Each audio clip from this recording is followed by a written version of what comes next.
تقدیر کے درمیان۔ ایک سادہ مگر محبت بھرا گھر، ماں باپ اور ان کی 3 بیٹیاں اور ان کے ساتھ رہتی ایک بی اماں جو گھر کی ملازمہ تھی۔ بڑی بیٹی انم عقل مند سمجھدار، خاندان کی امید۔ درمیانی بیٹی ثانیہ معصوم نرم دل خاموش سی۔ چھوٹی بیٹی عالیہ خوبصورت باوقار، جذبات کو دل میں چھپا کر رکھنے والی۔ انم کی شادی کے وقت سسرال والوں نے گاڑی کا مطالبہ کیا، باپ نے مانگ پوری کی مگر خوشی نہ ملی۔ ثانیہ کے رشتے والے فرنیچر لے کر راضی ہو گئے، ماں نے محبت سے ہر چیز سجائی اور بیٹی کو عزت ملی۔ عالیہ ابھی کالج میں تھی، خواب آنکھوں میں اور خاموشی لبوں پر، مگر قسمت کو کچھ اور منظور تھا۔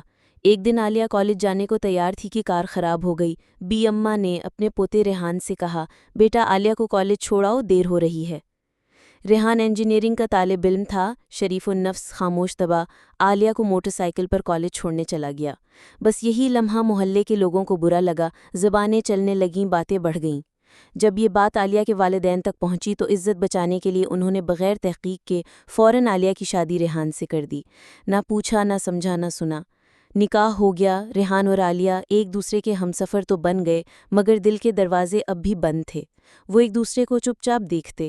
ریحان سوچتا، میں اس کے لائق نہیں، میں نے کچھ نہیں دیا اسے۔ عالیہ دل میں کہتی، شاید یہ رشتہ مجبوری ہے مگر مجھے نبھانا ہے۔ وقت گزرتا گیا، دن رات، خاموشی، ایک دوسرے کا خیال اور احترام۔ محبت آہستہ آہستہ ان کے دلوں میں خاموشی سے جڑیں پکڑنے لگی۔ ریحان نے اعلیٰ تعلیم اور بہتر مستقبل کے لیے بیرون ملک جانے کا فیصلہ کیا۔ عالیہ نے صرف اتنا کہا، اللہ تمہیں کامیابی دے۔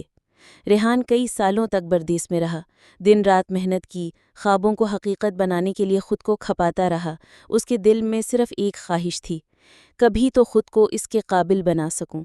وہ دن رات عالیہ کی خاموش نظریں، خاموش خدمت اور نرمی کو یاد کرتا رہا۔ اس کی دعائیں، اس کی غیر مشروط قربانی ریحان کی سب سے بڑی ہمت بنی رہی۔